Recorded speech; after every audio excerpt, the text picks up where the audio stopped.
जैसे आप सुनते आ रहे हैं न्यूज़ में, डेली न्यूज़ में, अगर डेली न्यूज़ में नहीं तो एवरीडे तो सुनते हुए आ रहे होंगे कि बहुत सारी नई कंपनीज बन रही हैं और वो उनका जो मेन फोकस है वो है ब्लॉकचेन टेक्नोलॉजी की तरफ से, मेनली मेटावर्स। मेटावर्स नहीं हो तो बेसिकली जो भी उस चीज़ में आती हैं चीज़ें, जैसे ब्लॉकचेन में मैनी डिफरेंट एप्लीकेशंस आती हैं, तो उस तौर पे उन कंपनीज का फोकस रहता है। अगर नई कंपनीज नहीं तो पुरानी कंपनीज तो अपना जो ओरिजिनल फोकस है वो चेंज करके एक्सक्लूसिवली ब्लॉकचेन पे फोकस कर रहे हैं, ताकि आगे से आगे बढ़ सकें, क्योंकि ये डिसरप्ट अभी ये टेक्नोलॉजी ब्रांड न्यू है और डिसरप्टिव है। तो आने वाले वक्त में यही सारी चीज़ें होंगी जो कि ज़्यादा से ज़्यादा रेडली अवेलेबल होंगी। और जैसे कि लोगों ने अर्ली 90s में इंटरनेट को रिडिक्यूल किया था, इंटरनेट का मजाक उड़ाया था, तो इसी तौर पे ब्लॉकचेन का भी फिलहाल वही वक्त चल रहा है, ब्लॉकचेन टेक्नोलॉजी का एक, और उससे रिलेटिव सब्सिडरीज। क्योंकि देखें, ब्लॉकचेन सिर्फ कॉइन्स तक महदूद नहीं है। कॉइन्स तो उनकी एक एप्लीकेशन होती है।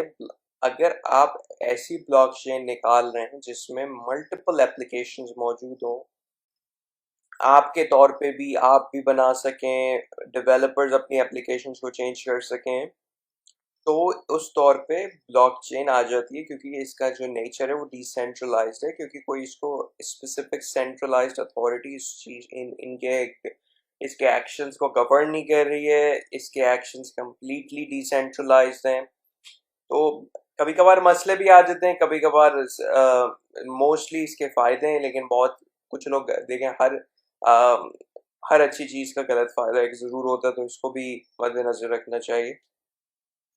तो जी बात आती है कि मैं इस स्पेसिफिक कंपनी का क्या जिक्र कर रहा हूँ। देखें, स्टूडियो मेटावर्स कॉरपोरेशन जो है, इन्होंने अपनी एक कैपिटलाइज करना चाह रहे हैं पॉपुलर ब्लॉकचेन टेक्नोलॉजी को।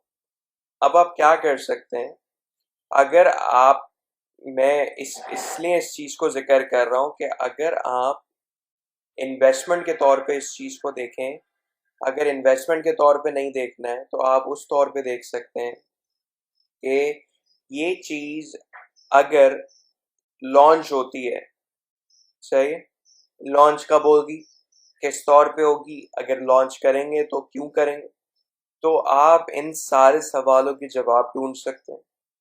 क्योंकि इस चीज़ में आपका भी फायदा होना है और लोगों का भी फायदा होना है। कलेक्टिवली जब सबका फायदा होगा तो आपका भी फायदा होगा। क्योंकि कुछ नहीं पता, अगर आप इस इनको फॉलो कर रहे हैं, अगर और उस फॉलो करने के नताइज में आपको ये पता चला कि ये एनएफटी कलेक्शन लॉन्च कर रहे हैं, तो आप सबसे पहले इनके अर्ली सपोर्टर बन सकते हैं।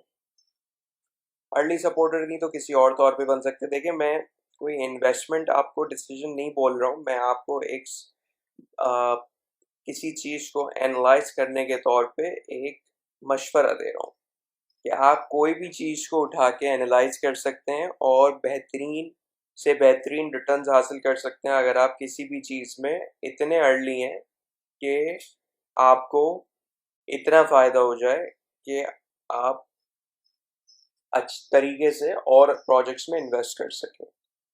तो ये चीज़ बहुत मैटर करती है, ख़ास तौर से मेटावर्स से रिलेटेड और ब्लॉकचेन से रिलेटेड प्रोजेक्ट्स में।